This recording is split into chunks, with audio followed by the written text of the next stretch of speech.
इस समय एक महत्वपूर्ण खबर आ रही है कि 16 साल से कम उम्र के बच्चों की कोचिंग बंद। कोचिंग संस्थानों के लिए गाइडलाइन जारी कर दिए गए हैं। पिछले कुछ समय से कोचिंग कारोबार कई वजहों से सुर्खियों में है। कोचिंग में पढ़ने वाले बच्चों में बढ़ता डिप्रेशन, आत्महत्या की घटनाएं, कोचिंग सेंटर में बेहिसाब संख्या में बच्चे और आगजनी जैसे हादसे शामिल हैं। केंद्रीय शिक्षा मंत्रालय का बड़ा फैसला आया है। बच्चों पर बढ़ते तनाव के चलते आया फैसला। शिक्षा मंत्रालय की गाइडलाइन के मुताबिक अब कोई भी कोचिंग सेंटर 16 साल से कम उम्र के स्टूडेंट को भर्ती नहीं कर सकेगा। वहीं कोचिंग सेंटर में एडमिशन तभी दिया जा सकेगा जब स्टूडेंट ने 10th क्लास पास कर ली हो। उसके बाद ही उसे किसी कंपटीशन एग्जाम की कोचिंग दी जा सकती है।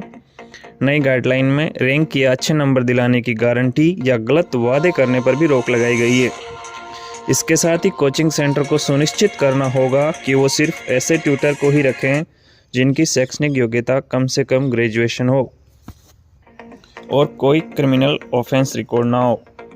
गाइडलाइन के तहत कोचिंग से जुड़ी या फिर उसके प्रदर्शन से जुड़ी भ्रामक प्रचार और विज्ञापनों पर भी रोक लगाई गई है। इसके साथ ही कोचिंग सेंटर को हर स्टूडेंट के हिसाब से जगह की सीमा का पालन करना होगा।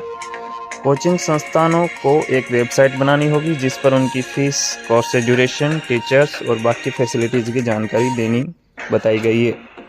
इसके साथ ही फीस की पक्की रसीद दी जाएगी और यदि किसी छात्र का बीच कोचिंग घर जाने का मन हो गया तो उसकी बची हुई फीस वापस करने का प्रावधान है। जो वीकली असेसमेंट टेस्ट होते हैं उनके नंबर सार्वजनिक नहीं किए जा सकेंगे।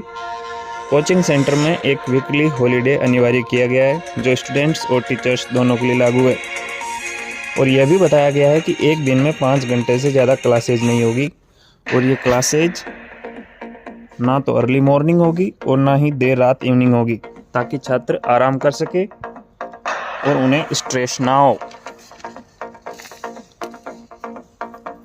और अगर कोई कोचिंग सेंटर कानून तोड़ता है तो उन पर पहली बार में 25,000 रुपये और दूसरी बार में 1 लाख रुपये का जुर्माना तथा बार बार उल्लंघन करने पर उनका रजिस्ट्रेशन रद्द करने का आदेश बताए जा रहे हैं। पिछले 9 साल में 75,000 छात्रों ने की खुदकुशी। छात्रों में बढ़ते तनाव को रोकने के लिए सरकार ने कोचिंग संस्थान पर कड़ी नज़र रखते हुए आत्महत्या रोकने के लिए